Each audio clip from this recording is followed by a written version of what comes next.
Howard, I'm finding it very difficult to run your entire operation when I've never, ever actually seen you. 2 weeks in Los Angeles, you're working for Howard Hughes. No harm having high hopes, ma'am. Mr. Hughes, the White House is calling you. I want banana nut ice cream. Are you not in the desert with me? Is it not hot enough for the desert? Where do I put 350 gallons of ice cream? Do you have any idea how many houses he has for actresses under contract? Something like 14. More like 22. More like 26. Mr. Hughes wants to see you.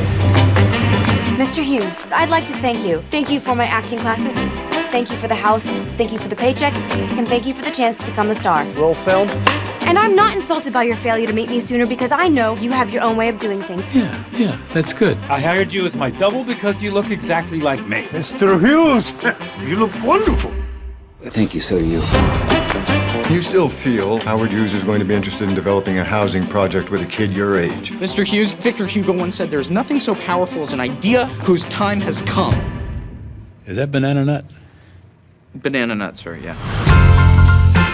This game Howard Hughes plays with young women, it doesn't fool me one bit. Nobody's getting any younger.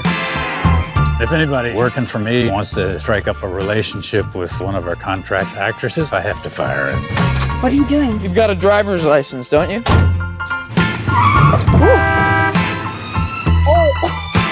You think I'm nuts, right? I really think you need help. Oh, get that person out of here. Have you heard from people that I'm crazy? You're not crazy. You're an exception. You make an old guy courageous, Marla. I am finally going to do something that I haven't done for far too long. He knows he can't fly. I think we may have a door still open. This is Frank's first plane ride. I want to make it memorable.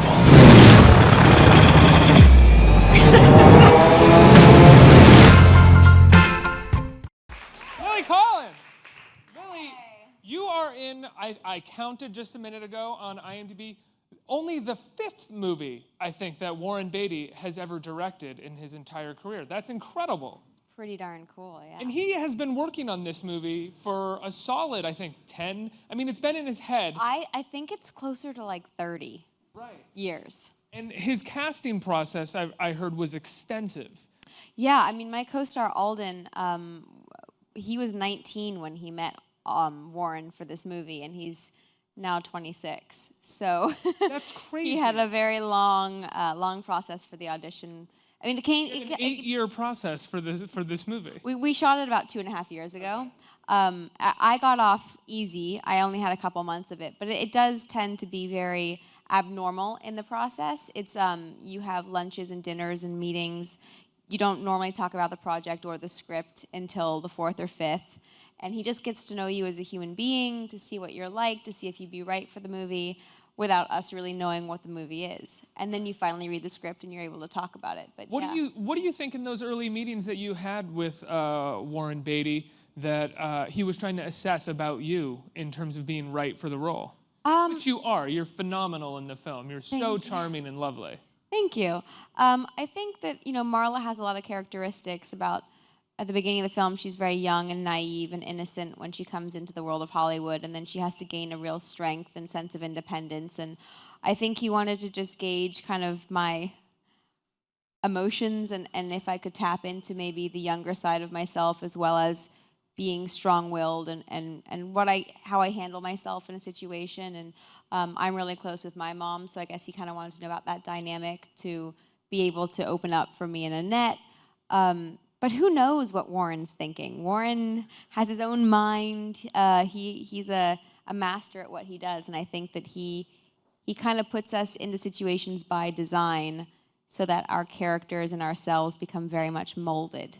Well, everything that's been written about him over the years, and there's been a lot written about Warren Beatty over the years, is that one of the main things about him is that, and I mean this as a compliment and in the best way possible, he's a master manipulator, which is a great tool as a director. Did you take notice of that working with him? I did. I've actually used that word, those two words, a couple of times myself. Yeah, and I think that sometimes can get a negative connotation, the words master manipulator, but in his case, it's for creative purposes, and he's been doing this for so long that all it means to me is that he knows what he wants, and he knows how to get it, and he believes in his actors enough to push them there to get them to react in a way that he knows they're capable of. So there's some scenes when we were doing it over and over and over again, and he just knew we were capable of more, and he just kept pushing and pushing and putting us in situations that made us angry or upset or whatever it was our character was supposed to be feeling, and it felt at times exhausting and nerve-wracking, but it was because he knew where we were headed emotionally, and it was in those moments that kind of moments of magic happen. But it's not until you get to that exhausted place that sometimes it happens. It's not until you see the result that you realize exactly what the intention was behind Exactly. the It's whole not process. until you're driving home in your car, sometimes completely just wiped, that you're like, oh, right, he did know what he was doing. Oh, that's why he's a genius. Yeah. Have that, he got me. He got me me moment. over and over and over again, yes. Your mother in the film is played by Annette Bening, who's having an amazing year. I've been lucky enough to see both her films this year, and she's just phenomenal in everything she does. What was it like working with her?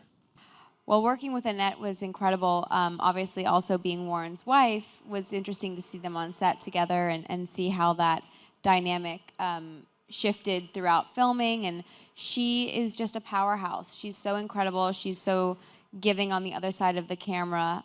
She loves improv, which is awesome because it's something that I've always wanted to get into, but you really need someone opposite you that you trust and that can give you good material to bounce off of. Annette Bening loves improv? She loves improv. I love hearing that. Yeah, and we spent so much time at Warren's house with Annette and the kids that our relationship really just organically happened. And we would joke because we'd be having dinners and lunches, and then we'd have to go sit in the back of a car and do a scene, and it just was pretty seamless going from life to from life and reality to scripted reality. So Warren sort of not. Maybe forced is the wrong word, but it's sort of... Encouraged greatly. Well, yeah, encouraged a relationship between the two of you prior to even getting on 100%. set. Yeah. And it was the same with Alden and I and Matthew Broderick. We would rehearse for days on end before this movie even started, and then on weekends, and he would just put us in a room together or in a situation, and sometimes he'd be off in his house doing something else, and we were kind of sitting there going like, why are we here? What are we doing? And we would just inevitably bond. We'd just start to create this history and this this kind of language among ourselves, and a real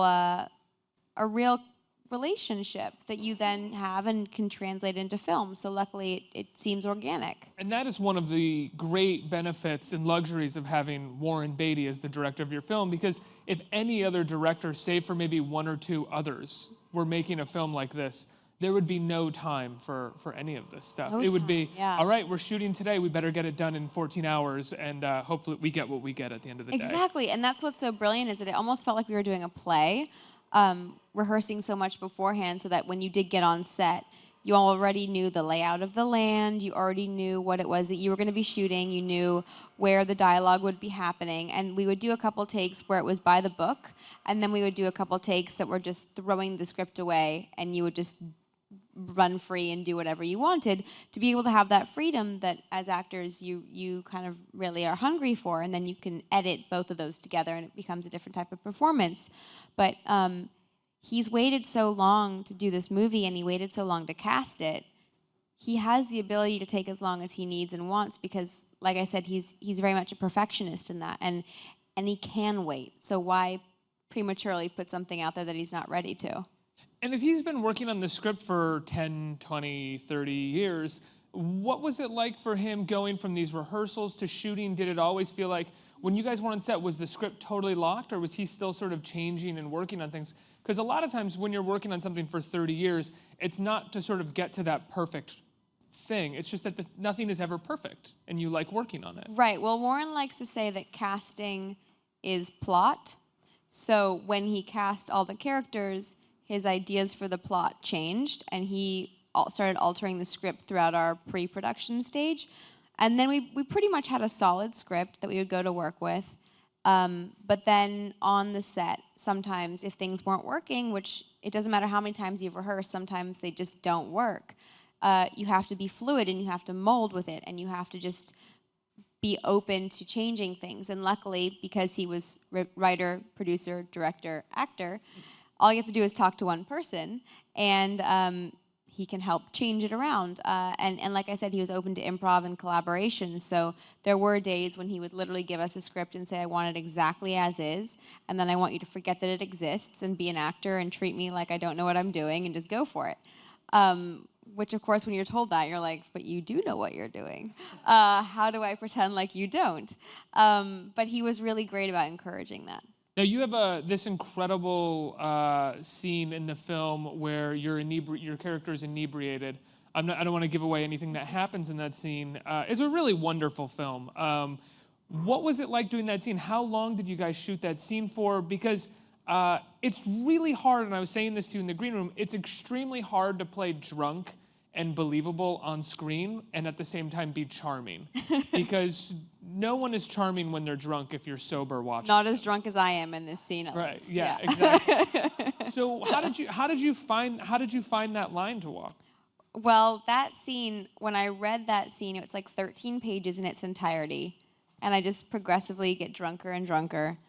It's about 13 pages now, I think, after having seen the film last night. Like, it's a solid. It's very, very solid scene. But when I read it, that was the one that stuck out as the most anxiety-ridden for me because of the fact that, not only I then also sing in the scene and I play the piano and then I'm getting drunker, but I also have these monologues that I'm just blurring out to him, plus other stuff. Won't ruin it. But yeah, I don't know. I kind of thought about that. I was like, I wish I taped myself back when I first got drunk, because I'm sure I'd love to watch that back. But like none of us did right, that. It's the first time she's ever. Yeah, it's the first time my character drinks as well. So I wish I had footage. / I kind of wish I don't. But it would have been really beneficial and helpful. But yeah, I don't know.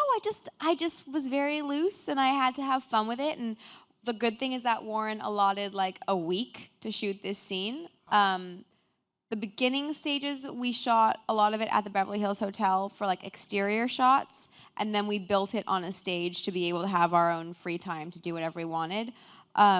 But we were very careful about the scene, because when you see it, there is some stuff that happens of a nature that it might be considered in many different ways to be many different types of things. But there's comedy throughout the entire scene, so we wanted to be really sensitive with those moments, and Warren wanted to like give the proper time to be able to do that. Well, the thing that you bring up, which is so interesting and well handled within this film, is things of a nature that could be interpreted different ways, and that's Howard Hughes and his relationship to women, and the power that he had over them, and how whether or not he abused that power, how he wielded that power, and the film goes a decidedly different route in terms of tone in regards to that. And that scene is a perfect example of that, and where that scene ends up going and how the movie plays it. What did you think about that? And was it different than what you had expected in regards to that dynamic? Well, we did talk about the tone of the movie, and especially that scene,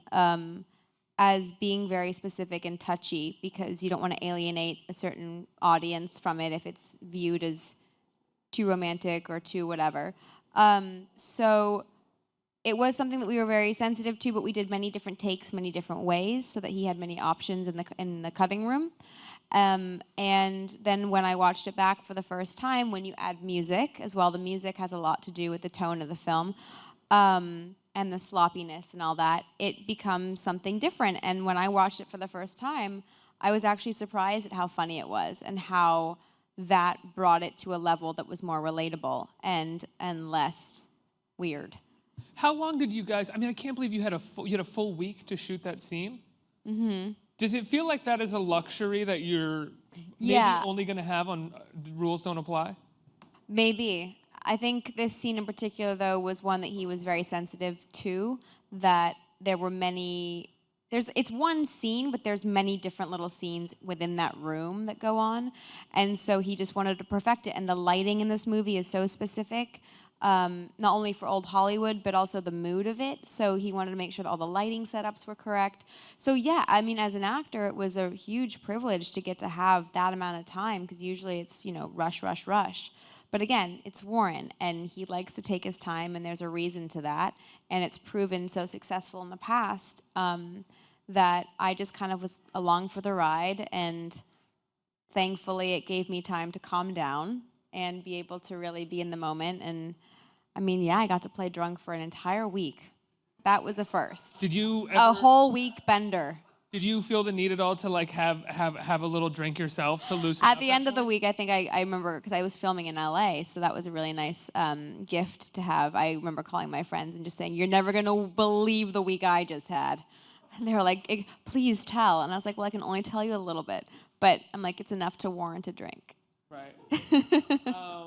I have to ask, your father's Phil Collins, right? The singer. He's I think he's reuniting with Genesis right now. He's doing all these amazing things. Yeah, he has a book out and he's doing some performing on his own and stuff. Well, my only question is, when you realized who he was growing up and you heard some of his songs, did you ever quote his songs to him as a child? Like, did you ever sing like "Take Me Home" at times with him when you were like throwing a temper tantrum and crying?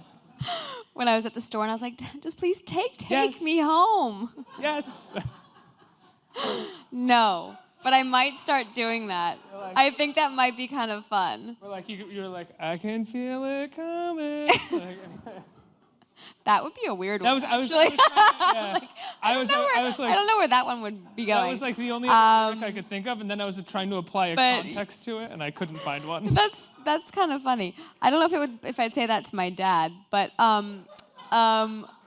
yeah, I Dinner. I mean, like maybe he's making dinner or something. I don't know. Making dinner, and I might try that. I'll get back to you on how that goes. He might look at me really weird, or they might find it hilarious. But I do remember like having certain moments growing up where I thought, wait, why is everyone screaming that name? Because that's Dad. But then I remember being able to separate, and when I saw him on stage, it was Phil. And then it was like, oh, that's Phil. And then it was at home, it was Dad. And it was like a weird kind of trying to figure out that it was the same person, but there was like a stage presence. Yeah, it was super weird. Oh, that's so interesting. Do you feel like that sort of helped you going into your career in terms of the persona that you would develop as an actress, or like being what you do for work during the day, performing versus who you are at home? Because so often people who are not in the entertainment industry or didn't grow up in it don't necessarily know how to differentiate between the work that someone is doing on screen and who they might be at home. Well, it's interesting. I think it depends project to project. I've done films where it's very much Lily on screen, and I've been able to have fun during the day and play around, and it's not extremely stressful, and I don't feel like I have to literally leave work at the door, and when I come home I'm me. I've gotten to really be Lily a lot on set, but then there are certain movies that are maybe darker, or they're really emotional, or they're just completely a different time period, like this one, where it's necessary to kind of leave it at work and come home and have a little bit of sanity. And so there's a little bit of a persona, but at the same time, I feel like I'm a very open person, so I've never really had a problem in distinguishing like who I am. Sometimes my friends, though, like on certain movies, they're like, yeah, if you would have seen yourself 5 months ago, like I don't know who you were. And I was like, what do you mean? They're like, your eyes, everything was just different. And I'm like, God, I sound like some zombie or something. Like, why didn't you tell me at the time? They were like, you were just so out of it. I was like, no, I wasn't. I was like, I was at dinner with you having full-on conversation. I look at photographs of me when I was 22 years old, just out of college, and I have a beard, and I'm like 15 pounds heavier, and I'm like drinking all the time, and I ask my friends, like, why didn't you say anything to me? Right. Why weren't you like... You call yourself a good friend. Yeah, why didn't you say, like, hey, maybe put down the bottle for a week, go for a run, shave your face, like things to pick up, buddy. Yeah. So just do that for your friends. Oh, I'm going to. Yeah. Oh, and my kids too. I'm like, stop it. Yeah, exactly. Don't go through that phase. You'll regret it. I'm gonna say to my, this is a horrible phase. Get out of it as soon as you can. Exactly. I can tell it's a horrible phase.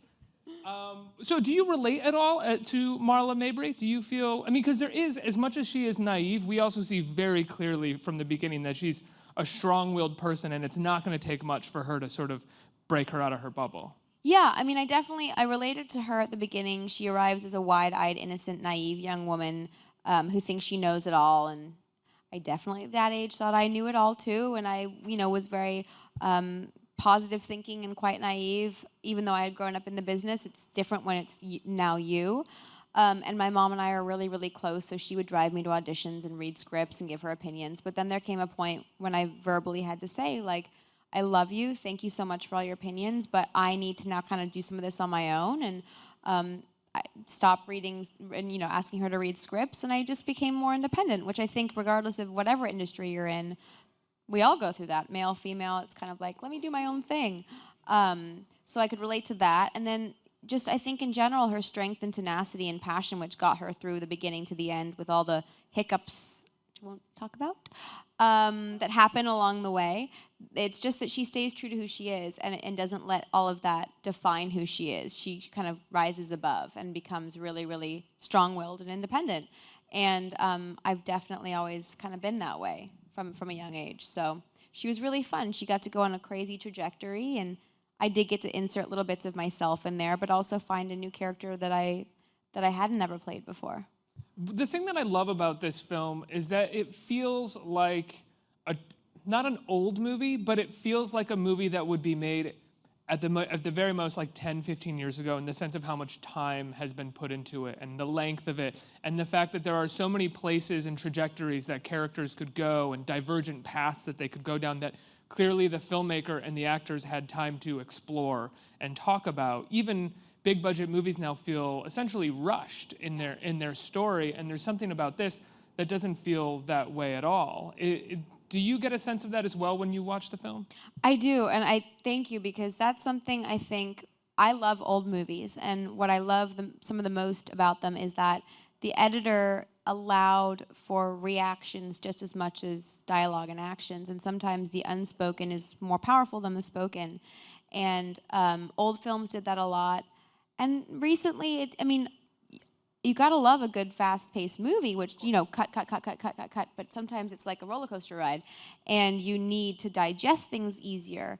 And with this subject matter and the way that he did it, with the tone of everything and all the amazing characters that come in, you need to be able to digest as it's happening what's happening. And then sometimes it does get edited quicker because it's the insanity of Howard Hughes. So it does take you on a bit of an emotional journey. But I think time is needed when watching film to greatly appreciate what it is that you're watching. You do want to, however, at the end of the film, be so whoa, blown away that you have conversations about it, but you don't want to leave the theater going, wait, did you miss that part? Did that happen? So it's nice to be a part of something that's more slower paced, and it's not normal nowadays to have that. So some people may get it, some people may not, but this is a film for people that love cinema and for people that want to have a good time at the theater. And I think it's for people who love great storytelling. Yeah, there are movies now that we go to that are fun roller coaster ride movies, but they're not necessarily about sort of like the great tenets of storytelling and narrative. And a movie like this that takes place over a span of time where several different actions affect characters and there's consequences for all these different things, and then you have extended scenes that take place 5 years later that kind of wrap everything up but leave questions unanswered. You rarely get that in movies anymore. Yeah, it allows you to become. Also, if that was a very good description of what the movie. No, totally. No, it's people aren't really allowed to get as invested in characters anymore. I think you're invested in the costumes or the production design or the special effects, which is beautiful and great because everyone is doing it so well nowadays. And with our film, it is also aesthetically gorgeous. Our production design team and our costume designer and hair and makeup, everything is done to the 10th degree, and you want to get immersed in that, but you don't want it to take away from the story or the characters. And I think it's so muted in our film that you're allowed to actually live and breathe as the characters are, and that takes time, which is a great thing. Lily, can I ask about your dress? I don't do this normally, but you have horses on it, and you have swans or pelicans. Excuse me. I thought, these are horses. I totally thought they were people parachuting upside down, but they're not. They're not parachuting off my dress. This is horses, and then I have flamingos. Flamingos. Excuse me. I don't know why. Two sides of my personality. Is that what it is? And then I have some, some colorful. I don't know. I kind of thought for AOL it was bright and fun for you. Yeah. No, I love it. I think it's fantastic. Why not?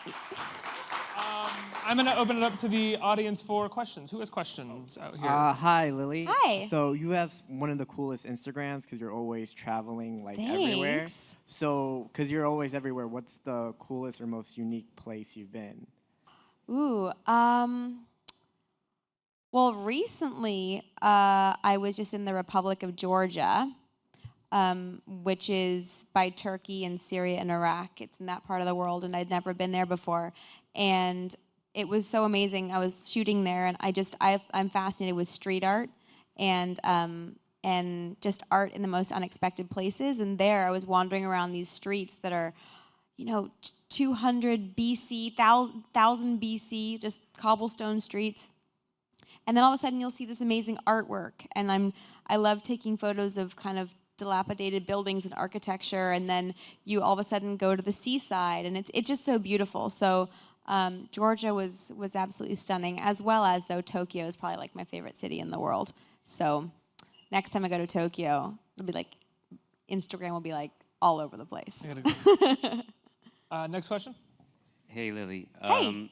So I was working on a movie that you were in called Okja. I was wondering what it was like working with the cast. You did? I was just on there one day, but I know you were in the movie. Amazing, yeah. Okja was fantastic. We shot that in South Korea, here, and in Vancouver. And It's like Jake Gyllenhaal and Tilda Swinton, Jake Gyllenhaal, Paul Dano. Director Bong did it, who did Snowpiercer and The Host. Oh, he's the best. So cool. I had bright red, watermelon-y pink hair, which was awesome. I know you know because it was on the Instagram. My character's name is Red, and I'm an animal liberation fighter. So I got to run around in black garb and balaclavas around South Korea, helping animals. When is that coming out? I think next year.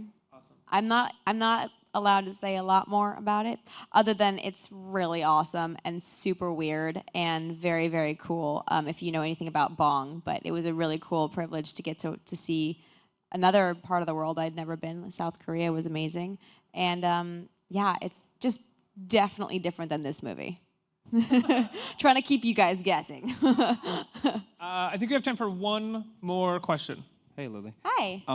Over the course of your career, what was the easiest character to bring to life, and which one challenged you most as an actress? Ooh. Easiest one to bring to life. Not that it's an easy character, but I felt so comfortable playing her. This is going to sound weird. Snow White. I'm not saying that I'm actually Snow White, although I might actually be Snow White. No, I had the best time shooting it. I loved my cast and crew. The costumes, everything about it was pure magic. You walked onto a set and you just were like, it was impossible not to feel like you were in that world. And she was such a hopeful young woman, and I used to be so hopeful. And no, at that time I felt really right playing her, and it was just the most beautiful experience to play a heroine that I'd admired for so long. And then the most difficult, this was a very difficult film in terms of what was expected of me and the way that Warren directed, and it was really my first foray into a different type of filmmaking, so it was very difficult. But I recently did a film called To the Bone, which is about a young woman suffering with anorexia and how she has to go to a home where she meets other kids that are also going through eating disorders, and about her struggle to survive or not. And it was written by Marty Noxon, who also directed it. And that was, as you can imagine, with the subject matter, very difficult and a completely different character to get into. But I had an amazing supportive team there, and we actually weirdly had such a fun time on set because you had to lighten the mood. But I've been able to kind of jump around and do lots of different types of projects, so I'm excited to share that one with you guys after. Lily, Rules Don't Apply comes out Wednesday next week, right? The 23rd, Wednesday already. It's a Thanksgiving movie. Yes. And it's so wonderful. Congratulations on the film. Lily, thank you so much for being here. Thank you. Really cool, everybody. Thank you, guys.